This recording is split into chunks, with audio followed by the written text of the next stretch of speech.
어느덧 7월 28일 우리 화요일입니다. 이제 며칠 안 남았습니다. 이제 8월로 넘어가게 되고, 여러분들 8월 큐티책도 받으셨죠? 우리가 3월 15일로 제가 기억을 해요. 3월 중순부터 저희가 온라인으로 라이브로 예배를 드렸는데 지금 어느덧 4개월, 이제 5개월째 되어가고 있습니다. 매일매일 하루하루가 반복되고, 또 특별히 우리 자녀들하고 항상 가정에서 함께 생활하고 보내고 지내고 있는데, 하나님께서 주시는 특별한 불편하시지만, 그리고 경제적으로 조금 어려우신 분들도 있지만 하나님의 은혜의 시간임을 알고 우리 자녀들과 함께 오늘 하루도 또 귀한 그 말씀과 또 기도의 시간 되시기를 원합니다. 그냥 흘러가는 시간 되지 않기를 원하고요. 또 이 안에 주신 하나님의 그 계획들을 우리가 순간순간 깨닫고 또 순종해 나가는 귀한 하루 되기를 원합니다. 우리 함께 말씀 보겠습니다. 로마서 3장 21절에서 31절입니다. 로마서 3장 21절에서 31절입니다. 오늘도 제가 표준 세번역으로 함께 봉독해 드리도록 하겠습니다. 21절부터 제가 표준 세번역으로 봉독할 텐데 여러분들 눈으로 좀 따라오시면 되겠습니다. 그러나 이제는 율법과는 상관없이 하나님의 의가 나타났습니다. 그것은 율법과 예언자들이 증언한 것입니다. 하나님의 의는 예수 그리스도를 믿는 믿음을 통하여 모든 믿는 사람에게 옵니다. 거기에는 아무 차별도 없습니다. 모든 사람이 죄를 범하였으므로 하나님의 영광에 이르지 못합니다. 그러나 사람은 그리스도 예수 안에 있는 속량을 힘입어서 하나님의 은혜로 값없이 의롭게 하여 주심을 받습니다. 하나님께서 이 예수를 사람에게 속죄 제물로 주셨습니다. 누구든지 그 피를 믿으면 속죄함을 받습니다. 하나님께서 이렇게 하신 것은 사람들이 이제까지 지은 죄를 너그럽게 보아주심으로 자기의 의를 나타내시려는 것입니다. 하나님께서 길이 참으시는 가운데 지금 이때에 자기의 의를 나타내신 것은 하나님께서는 의로우신 분이시라는 것과 예수를 믿는 사람은 누구나 의롭게 하여 주신다는 것을 나타내시려는 것입니다. 그렇다면 사람이 자랑할 것이 어디에 있습니까? 전혀 없습니다. 어떠한 법으로 의롭게 됩니까? 행위의 법으로 됩니까? 아닙니다. 믿음의 법으로 됩니다. 사람은 율법의 행위와는 상관없이 믿음으로 의롭게 하여 주심을 받는다고 우리는 생각합니다. 하나님은 유대 사람만의 하나님이십니까? 이방 사람의 하나님도 되시는 분이 아닙니까? 예, 그렇습니다. 이방 사람의 하나님도 되십니다. 참으로 하나님은 오직 한 분뿐이십니다. 그러므로 하나님은 할례를 받은 사람도 믿음으로 의롭게 하여 주시고 할례를 받지 않은 사람도 믿음으로 의롭게 하여 주십니다. 그러면 우리가 믿음으로 율법을 폐합니까? 그럴 수 없습니다. 도리어 율법을 굳게 세웁니다. 어제 본문의 내용이 인간의 전적인 타락한 모습이었습니다. 어제 본문 10절을 보시면 기록된 바 의인은 없는데 하나도 없고 깨닫는 자도 없고 하나님을 찾는 자도 없고 무익한 자고 선을 행하는 자는 없고 하나도 없고 목구멍은 열린 무덤이고 혀로는 속임을 일삼고 그 입술에는 독사의 독이 있고 입에는 저주와 악독이 있고 그 발은 피 흘리는 데 빠르고 발, 입, 혀, 목구멍 그 모든 것들이 죄에 노출되어 버렸습니다. 그래서 파멸과 고생이 그 길에 있고 평강의 길을 알지 못하고 무엇보다도 그들의 눈앞에는 하나님을 두려워함이 전혀 없는, 근데 그것이 이방인들이 아니라 9절에 나온 것처럼 그러면 우리는 어떠하냐? 우리는 좀 나으냐? 결코 아니라 유대인이나 헬라인이나 다 어디에 있다? 예, 죄 아래에 있다. 그리고 어제 후반부는 우리가 어디 아래에 있다? 예, 율법 아래에 있다. 이제 당혹스러운 거야. 유대인도 예외일 수 없고 이방인들은 더더욱 그러하고요. 죄 아래에 있는 이러한 당혹한, 그렇다고 인간의 자기의 의로 스스로 빠져나올 수 없는, 자기 내면의 어떤 동력을 발동시켜서 스스로 구원할 수 있는 그 모든 것들을 면할 수 있는 방법은 더더욱 없습니다. 자, 그런데 오늘 본문에서 21절 이제는 하고 대전환을 맞이하는 거예요. 이제는 율법 외에, 우리가 어제 묵상한 대로 그 율법 외에 하나님의 한 의가 나타났다. 하나님의 의라는 것은 1장에서도 계속 우리가 묵상했죠. 1장 17절인가요? 하나님의 의가 굉장히 중요합니다. 이것은 인간으로부터 고안된 것이 아니에요.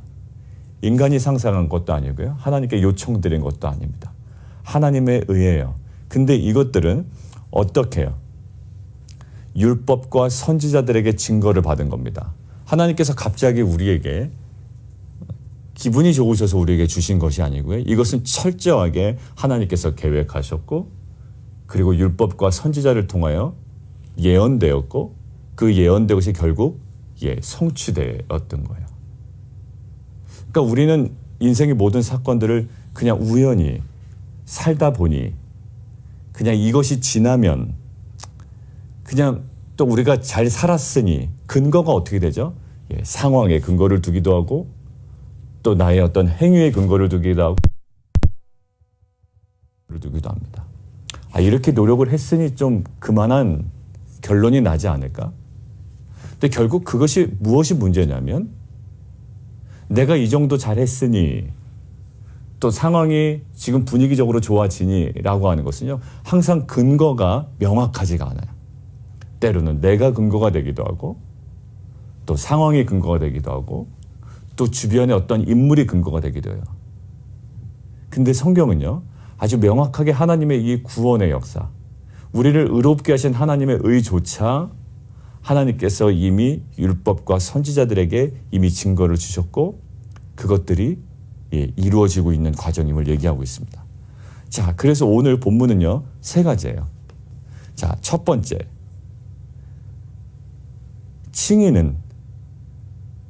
칭의는요, 의롭다고 선포하는 것이에요.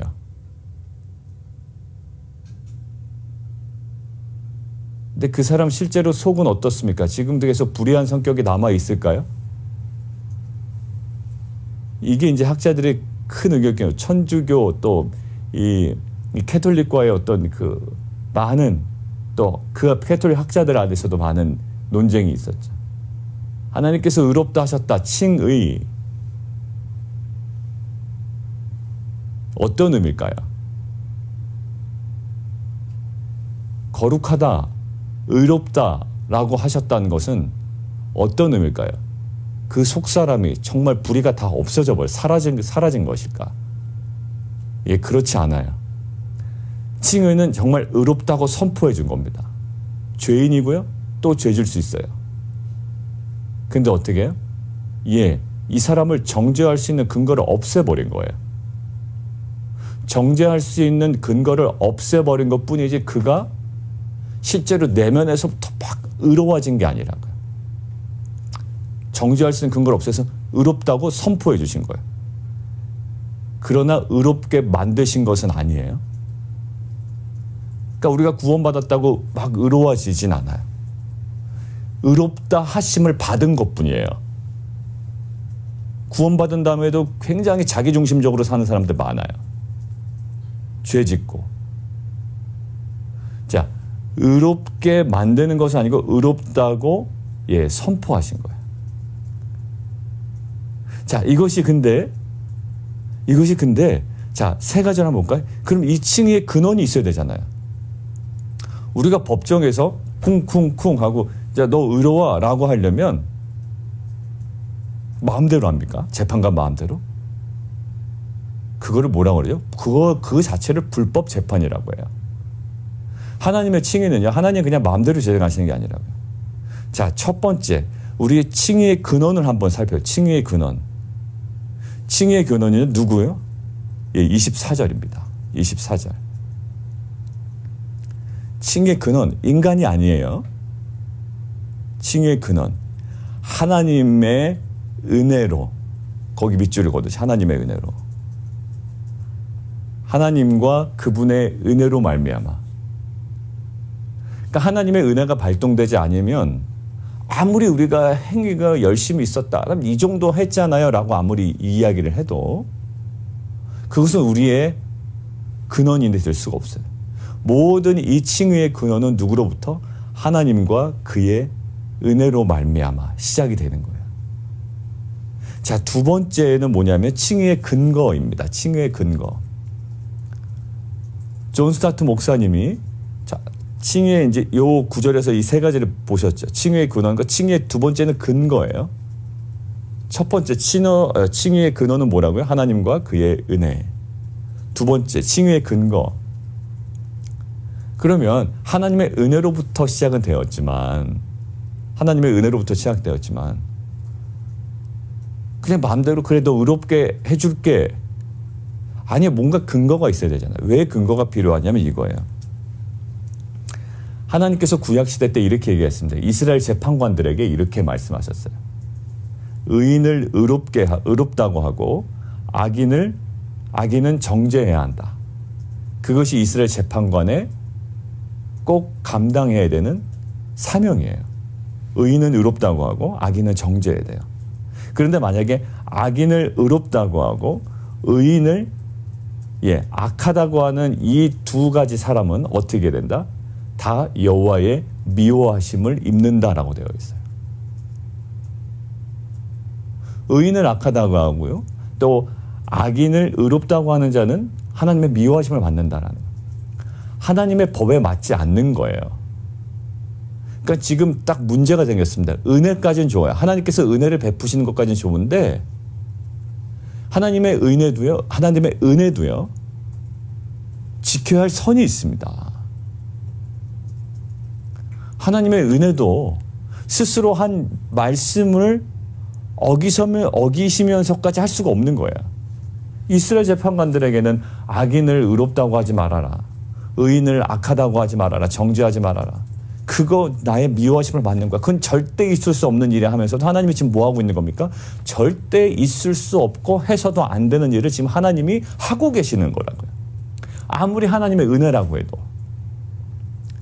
자, 하나님의 은혜라는 그 근원적인 뭔가 출발점이 있었다고요. 그런데 그 은혜가 지금 오히려 하나님께서 그동안 갖고 계시던 일관성을 깨버린다고요.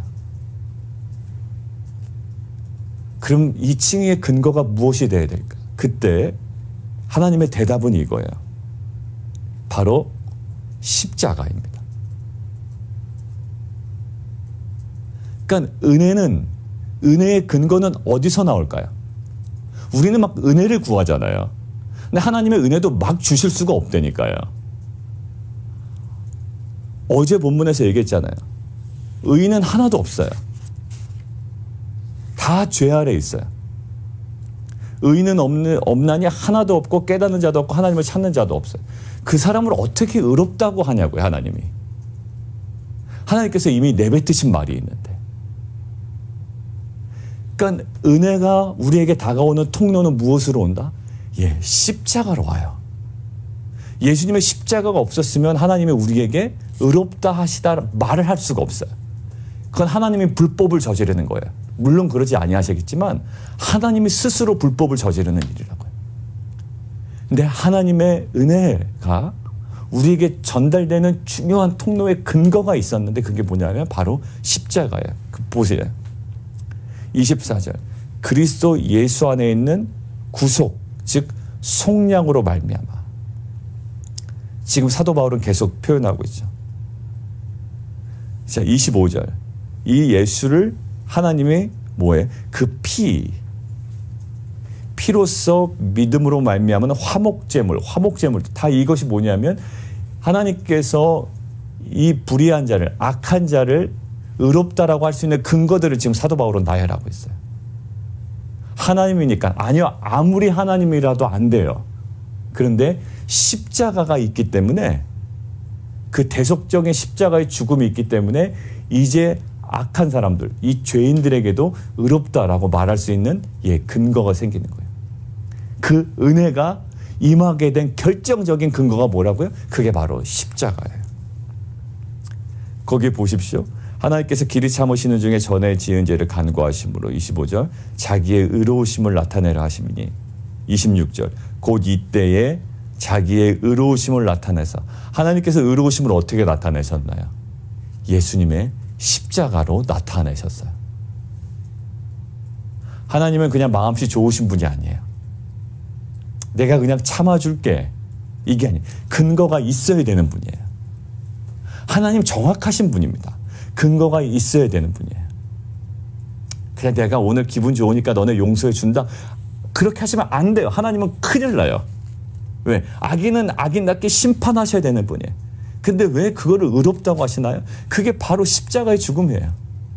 그게 하나님께서 갑자기 생각해내신 것이 아니라 아담의 그 범죄로 인한 이후부터 하나님께서 고안해내시고 또 율법과 선지자들에게 증거로 계속 나타내시고 결국에는 예수 그리스도를 보내셔서 십자가의 죽으심으로 그 대속적인 죽음을 통하여 하나님께서 고안하신 은혜가 우리 가운데 임하는 거예요. 그 결정적인 근거가 십자가의 죽음이에요. 십자가의 죽음 없이는 복음이 없습니다. 십자가의 죽음 없이는 뭐예요? 은혜가 없어요. 왜? 하나님께서 막 던져주시는 분이 로또를 던져준다, 뭐 은혜를 준다, 마구마구 던져줄 수 있는 분이긴 하지만 하나님도 근거가 있어야 된다는 거예요. 뭐라고요? 예, 바로 십자가예요. 사랑하는 성도 여러분들, 우리도 하나님에게 은혜를 구합니다. 자, 첫 번째 칭의의 근원이 하나님의 은혜라고 하죠. 은혜를 구해요. 어떻게 구할까요? 막 달라고 합니다. 우리가 넌센스 퀴즈 할 때 뭐 막 달라 말이야 그러면서 뭐 이 세상에 제일 뻔뻔한 여자 뭐 이러면서 우리가 얘기를 했지만 정말 우리에게 막 달라고 합니다. 근데 그 막 달라고 해서 그 중에 몇 가지 얻으면 세상 다 얻은 거고요. 구원 얻은 것 뭐 우리가 그것이 신앙의 전부인 것처럼 얘기. 그게 바로 복음이고 내가 원하는 것들을 내 손에 움켜쥐면 그것이 하나님의 은혜라고 하는데 실은 하나님의 은혜는 오늘 이야기하는 것. 하나님의 구원의 은혜조차도 십자가에 하나님께서 미리 예비하시고 하나님께서 설계하셨던 그 십자가 없이는 우리에게 주어질 수가 없었어요. 우리가 하나님의 은혜를 어떻게 받을까요? 그냥 말씀과 상관없이 열심히만 기도하고 지극정성 기도하면 하나님께서 그 정성을 보시고 할까요? 아니요. 그러신 분이 아니에요. 하나님은 하나님에 대한 신뢰도 없고 하나님과의 관계도 없고 하나님 앞에 회개도 없는 자가 지극정성을 보인다고 하나님이 우리에게 은혜를 베푸시는 그런 일관성 없는 분이 아니라 하나님은 항상 우리에게 은혜를 베푸실 때 무엇을 먼저 주실까요? 하나님은 율법과 선지자들에게 약속을 주시고 언약을 주시고 결국 그것들을 성취하신 것처럼 우리에게 은혜를 베푸실 때, 우리 가정을 새롭게 하실 때, 우리 직장을 새롭게 하실 때, 나의 비즈니스를 새롭게 하실 때 하나님 결국 우리에게 무엇을 주실까요? 예, 하나님은 말씀을 주시고 언약을 주시고 그 언약을 성취하심으로 우리에게 은혜를 베푸시는 하나님이신 줄 믿습니다. 은혜를 사모하는 자가 그렇게 나아가야 될 자리가 뭘까요? 하나님의 은혜를 사모한다면 은혜를 받을 수 있는, 하나님께서 은혜를 베푸실 수 있는 그 중요한 자리에 나가야죠. 그게 뭘까요? 예, 말씀의 자리, 그 언약의 자리예요. 아브라함에게 베풀어 주신 하나님의 은혜는 무엇으로 출발했을까요? 하나님께서 아브라함에게 주신 은혜는 무엇으로 출발했나요? 바로 약속의 말씀으로 출발했어요. 내가 너와 너의 자손을 통하여 큰 민족을 이루게 하고 너와 너 자손을 통하여 모든 열방이 복을 받게 할 것이다라는 말씀을 통해 아브라함의 자손에게 은혜가 임한 거라고요. 우리 자녀들에게 하나님의 은혜보다 더 먼저 붙잡아야 될 것이 뭘까요? 하나님의 언약이에요. 자, 칭의라는 것도 근원이 있었어요. 근원이 뭐라고요? 나의 그냥 열심이 아니에요. 내가 열심히 하면 은혜가 임하진 않아요. 은혜는요, 하나님의 영역이라고요. 은혜가 아니죠. 그러면 공로죠. 내가 열심히 해서 얻어낸 건 공로라고요. 근데 기독교는요, 은혜예요. 공로주의가 아니에요. 그러니까 내가 열심히 하지 말아라가 아니라 우리가 먼저 근원을 찾아가야 된다고요. 하나님이에요. 우리의 은혜의 근원이신 하나님. 그리고 아무리 근원이신 하나님을 찾아가도 하나님은 그냥 자기의 마음대로 기분 내키는 대로 주시는 분이 아니라 하나님도 질서가 있고요.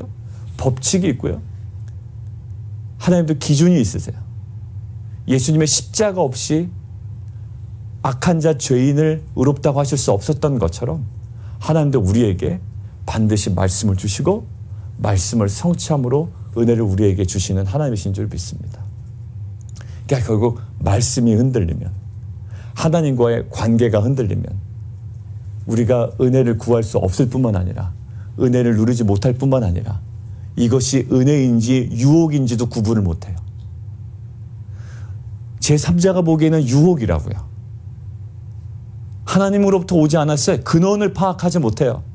세상이 여러분들을 유혹하는 건데, 세상이 우리를 유혹하는 건데, 세상이 나를 유혹하는 거라고요. 근데 이거를 뭐라고 지금 떠들고 다닌다고요? 예, 그것이 은혜라고 떠들고 다닌다고요. 세상의 유혹을 내가 붙잡고 거기에 편승하여 막 기분 좋게 지내고 있다고요. 근데 그게 하나님께로부터 오지 않았어요. 말씀의 성취도 아니에요. 이게 템프테이션이라고, 유혹이라고요. 막 내가 세상에 속해서 즐기고 있어요. 너무나도 평안해하고 있어요. 근데 구약에서 뭐라고 그런다? 그것이 거짓 평안이래요. 거짓 평안 속에 있으면서 막 즐기고 있다고요. 근데 거짓 평안에 있으면서 뭐라고 그런다요? 그거를 하나님의 은혜라고 그런다고요. 뭐에 대한 감각이 떨어지는 사람일까요? 근원을 파악하지 못해요. 이게 사단으로부터 왔는지 어디로부터 왔는지 전혀 파악하지 못해요. 진정한 은혜는 누구로부터 온다? 하나님으로부터 온다. 내가 불편해도, 내가 신음 속에 있어도 그래도 이것이 누구로부터 온 것이기 때문에, 하나님으로부터 온 것이기 때문에 이게 고난처럼 보여도 나에게는 뭐다? 이게 은혜라는 관점이 있다고요. 뭐예요? 어디로부터 왔는가라는 거예요. 그리고 이것이 말씀의 성취인지 그냥 우연의 하나의 사건인지를 구분할 수 있는 거예요. 자, 이 모든 것들이 가능해지려면 수단이 필요해요. 세 번째, 칭의의 수단이에요. 26절입니다. 자기의 의로우시며 자기도 의로우시며 또한 예수 믿는 자를 의롭다 하려 하십니다. 칭의의 근원이 뭐였죠? 하나님과 그분의 은혜예요. 그리고 칭의의 근거는요, 그리스도와 그분의 십자가예요. 의로우신 하나님이 불의를 눈감아 줄 수는 없다고요. 그런데 불의를 눈감아 주시는 수단, 근거가 있었는데 바로 십자가였다고. 세 번째, 그 칭의를 받는 수단이 있다고요. 하나님의 은혜를 누리는 수단이 있어요. 하나님이 행하시고 하나님 준비하셨지만 받는 수단이 있대요. 뭐라고요? 예, 믿음이에요. 우리가 말씀을 묵상하고 그러지만 우리에게는 정말 믿음이 필요합니다. 하나님께서 허락하시는 그 믿음이에요. 나중에 이제 아브라함 얘기가 뒤에 로마서에 나옵니다만, 하나님께서 그 아브라함의 믿음을 굉장히 의롭게 여기셨어요. 아브라함이 할례 받은 것을 의롭게 여긴 것이 아니라, 나중에 로마서에 보면 아브라함의 기도를 의롭게 여긴 게 아니에요. 기도는요, 자기가 원하면 원하는 대로 열심히 할 수 있습니다. 하나님과 관계없어도 실은 할 수 있는 게 기도예요. 막 떠들어댈 수 있죠. 근데 하나님께서 굉장히 주목하신 것이 있어요. 뭘까요? 믿음이에요. 깊게 생각해야 됩니다. 믿음은 보이지 않아요. 근데 하나님은 그 믿음을 보고 계시다고요. 정말로 그 말씀을, 언약을, 하나님을 신뢰하는지. 자, 이 믿음 있는 자에게 나타나는 특징이 있어요. 자, 오늘 세 가지를 한번 볼까요? 27절입니다. 그런즉 자랑할 데가 어디 있느냐? 있을 수가 없느니라. 법으로나 행위로냐? 아니자 오직 믿음의 법으로다. 믿음 있는 자의 특징은요, 자랑할 수가 없는 거예요. 이것이 유혹이라고요. 지금 그럴 때가 아니에요. 지금 그럴 때가 아닌데 지금 막 이것이 하나님의 은혜라고 그러고 막 그 덥석 물고 있다고요. 유혹인데. 유혹이라고요. 유혹. 하나님으로부터 오지 않은 거예요. 하나님의 말씀의 성취도 아니에요. 근원도 틀렸고 근거도 틀렸어요. 잘못된 믿음은요, 그것을 덥석 물어요. 기뻐하지 않아야 될 때 가서 기뻐하고 있고요. 오히려 지금 슬퍼하는 것이 하나님의 뜻인데 오히려 다른 지점에 가 있다. 자, 지금 뭐라고 그럴까요? 예, 그러면서 그것들을 막 자랑하고 있다. 정말 깊은 믿음은요, 예, 자랑하지 않아요. 자랑할 수 없다라고 되어 있어요. 왜? 은혜이기 때문에. 믿음의 법이기 때문에. 자, 두 번째는요, 29절이에요. 유대인의 하나님이냐 또한 이방의 하나님은 아니냐 진실로 이방인 하나님 되시니라. 진정한 믿음은요, 연합을 하게 해요. 정말 믿음에 더 깊이 들어가면 어떨까요? 이방인들을 어떻게 볼까요? 깔볼 수가 없다고요. 이방인들을 무시할 수가 없다고요. 근데 정확한 믿음이 들어가지 않은 바리새인들은요, 나는 이방인과 같이 되지 않은 건 너무 감사합니다. 여인과 같이 태어나지 않은 건 감사합니다. 그러니까 진정한 믿음은요, 가난한 자에 대한 관점이 틀려요. 자기보다 연약한 자에 대한 관점이 틀려요. 자기보다 없는 자에 대한 관점이 틀려요. 내가 가진 것에 만족하고 이런 은혜를 주셨으니 나는 그래도 저 사람들은 못하는 행동을 이렇게 하고 저 사람들이 가지지 못한 것들을 나는 갖고 있고. 아니요. 은혜는 그런 게 아니에요. 세상에 그 졸부들은 그렇게 살아요. 세상에 정말 지식 없고 교양 없는 졸부들은요, 내가 가진 돈 내가 쓴다는데 뭘, 그죠? 졸부들은 그렇게 삽니다. 근데 정말 믿음은 그렇지가 않아요. 정말 하나님 주신 믿음은 그렇지가 않아요. 정말 빛과 소금은 그렇지가 않아요. 뭐다? 차별이 없어요. 어떻게 될까? 그가 가는 곳마다 연합이 일어나고요. 정말로 연결될 수 없는 자들이 연결되고 하나 되고. 왜? 십자가의 복음이 하나님과 단절된 인간을 어떻게 해야 돼? 화목하게 하셨기 때문에. 진정한 믿음의 공동체는 연합이 있고 차별이 없다. 우리 교회 홈페이지 한번 보세요. 우리는 구별은 있어요. 그 문구에 보면 세상과의 구별이 있어요. 거룩함으로 구별은 있지만 뭐는 없다? 복음 안에서의 차별은 없는 공동체가 되기를 원한다. 끼리끼리 세상에는 있을 수 있겠죠. 근데 복음 안에는 쟤는 나랑 수준이 안 맞는다거나 교양 수준이 다른다거나 지적 수준이 다르다는 이유로 여러분들이 그들을 폄하할 수 없고 차별할 수 없고 등급을 나눌 수가 없고 단절시킬 수 없어요. 세 번째, 진정한 믿음은요. 31절. 31절. 그런즉 우리가 믿음으로 말미암아 율법을 파기하느냐? 그럴 수 없느냐? 도리어 율법을 굳게 세우느니라. 우리가 믿는다라고 하면서 율법을 무너뜨릴 수 없어요. 믿음이 칭의의 수단이긴 하지만 결국 믿음으로 말미암아 율법을 파기할 수 없다. 율법을 어떻게 계속 세워나가는 거예요. 이것이 이제 나중에 로마서의 계속적인 주제로 나오기 시작합니다. 은혜로 구원받았기 때문에 우리가 행위로 구원받을 수 없기 때문에 죄를 계속 져도 되겠네. 왜? 은혜는 계속 임할 거기 때문에. 그렇다고 얘기할 수 있니? 결코 그럴 수 없느니라 라고 계속적인 반복됩니다. 믿음이 정말 있는, 물론 칭의의 구원에 대한 세 가지 특징이지만 자랑할 수가 없고, 그리고 두 번째는 차별이 없으며 연합이 있고, 세 번째는 오히려 율법을 세워나가는 거예요. 강화시켜 나가는 겁니다. 사랑하는 성도 여러분들, 우리는 많은 유혹을 당해요. 결국 우리 자녀들도요, 어느 순간에 가면 분별력을 우리에게 구합니다.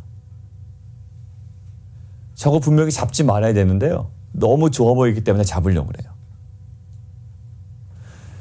한번 생각해 보십시오. 자녀들이요, 엄마 아빠 이거 너무 좋은 거예요. 이게 뭘까요? 한국에서 보이스피싱. 당신에게만 주는 겁니다. 이거 뭡니까? 하나님으로부터 왔습니까?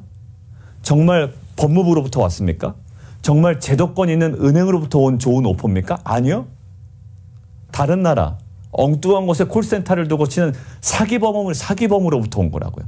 근원이 틀렸어요. 근원이 틀렸어요. 이것이 어디로부터 왔는가? 선악과를 따먹으면 하나님처럼 된다는 것이 하나님으로부터 온 겁니까? 아니요. 사단으로부터 온 거예요. 근데 우리 눈에 어떻게 보일까요? 좋아 보인다고요. 지혜롭게 할 만큼 탐스러워 보인다고요.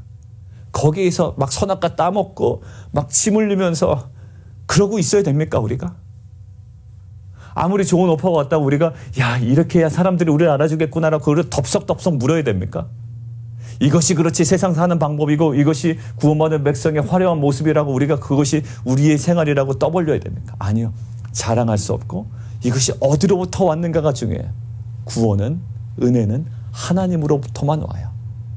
그리고 그 구원은요, 절제 없이 오는 것도 아닙니다. 무질서하게 오는 것도 아니에요. 결국 뭐예요?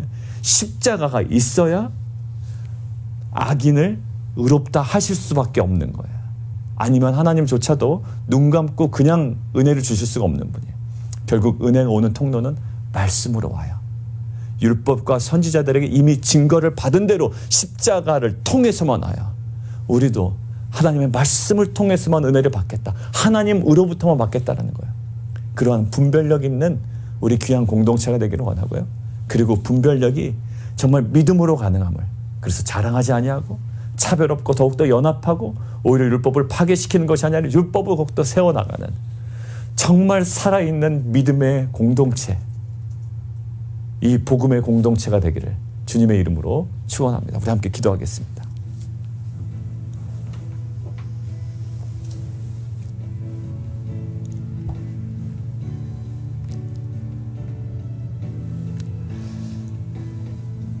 구원이 어디로부터 왔는가? 칭의의 근원이에요. 어떻게 가능한가? 십자가예요. 무엇으로 누리는가? 믿음이에요. 하나님으로부터, 그리고 십자가를 통하여 또 우리가 믿음으로 하나님께로부터 우리가 받는 거예요. 자, 우리가 누리는 은혜들이라고 생각하는 것들이 있는데요, 어디로부터 왔는가가 우리에게 계속 던져져야 되는 질문이에요. 엉뚱한 평안과 엉뚱한 쾌락과 엉뚱한 만족을 누려요. 근데 그게요, 선악과도 눈에 좋아 보였다고요. 하나님으로부터 온 것이 아니에요. 하나님의 약속하신 것도 아니에요. 그런데 너무 좋아 보여요. 덥석 뭡니다. 우리가 은혜라고 얘기하고 은혜라고 자랑하는 것들이 때로는 그것이 템테이션, 유혹일 수 있다고요. 우리는 어디로부터 왔는가 살펴야 돼요. 그래서 무엇에 근거한 것인가 살펴야 돼요. 어디에? 예, 하나님의 언약의 말씀에 근거한 것인가. 언약의 말씀에 근거했다면 고난도 이것은 은혜예요. 사도 바울은 그것에 대한 눈이 활짝 열렸던 사람이에요. 왜?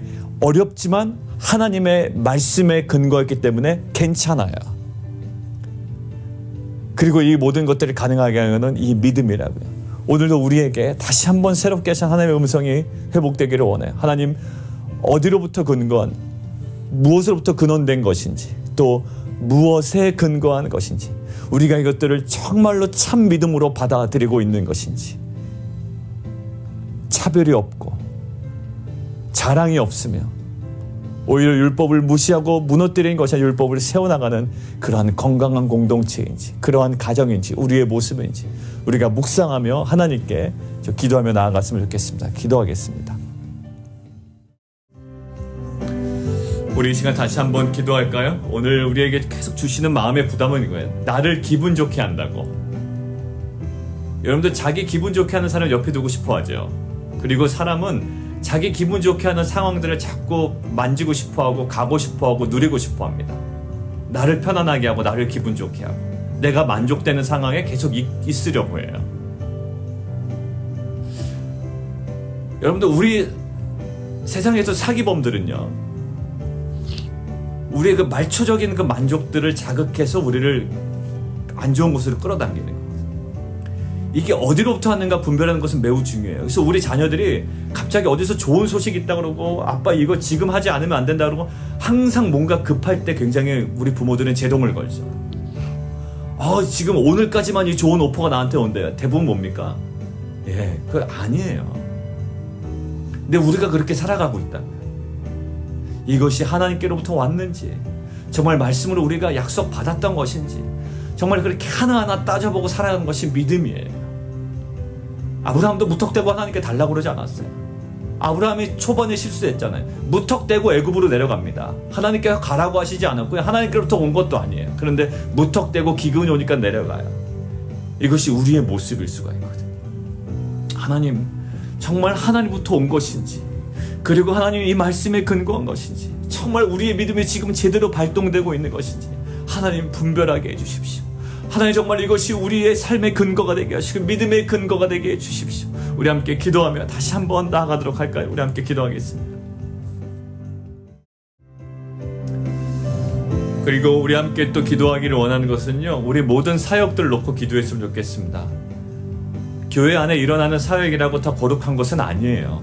왜냐하면 지난 주일과 또 어제도 계속 우리가 묵상했던 것처럼 그 거룩한 사역에 인간의 죄성과 불순물이 틈타면 오히려 우상숭배의 장소가 되어버린다고 그랬잖아요. 하나님, 우리가 더욱더 거룩해지기를 원합니다.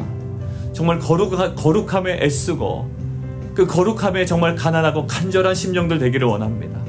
사역을 준비할 때, 말씀을 준비할 때, 찬양을 준비할 때, 또 기도회를 준비하고 또 하나님 모든 사역을 준비할 때 주 앞에 정말로 거룩한 심령으로 나아가는 귀한 공동체와 모든 리더십들과 우리 교사들과 우리 모든 성도들에게 도와주옵소서.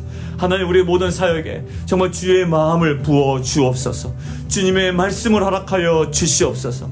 그리고 우리 또 EM 사역자를 우리가 또 계속적으로 알아보고 또 우리가 하나님 정말 구하고 있는데, 하나님 정말 우리의 비전과 합한 자를 우리에게 보내주시고 또 하나님 정말 그들과 함께 연합하여 이 사역들을 감당할 수 있도록 주님 인도하여 주십시오. 우리 함께 기도하며 나아가도록 하겠습니다.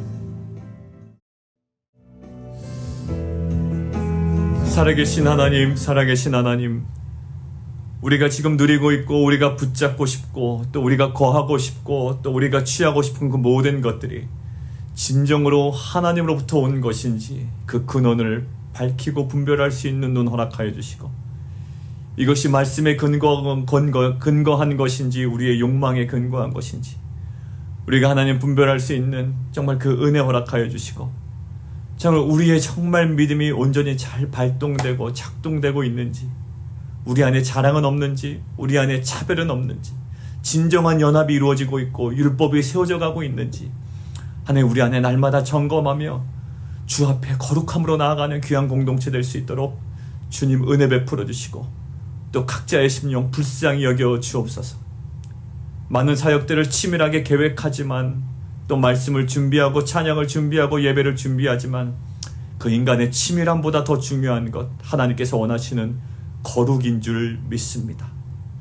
잘하는 것보다 거룩하게 감당하는 것이 우리의 몫이기에 오늘도 겸손하게 우리의 죄성들을 고백하며 회개하며 주 앞에 거룩함으로 모든 사역과 또 가정들, 영혼들을 감당해내는 귀한 공동체 될 수 있도록 인도하여 주옵소서.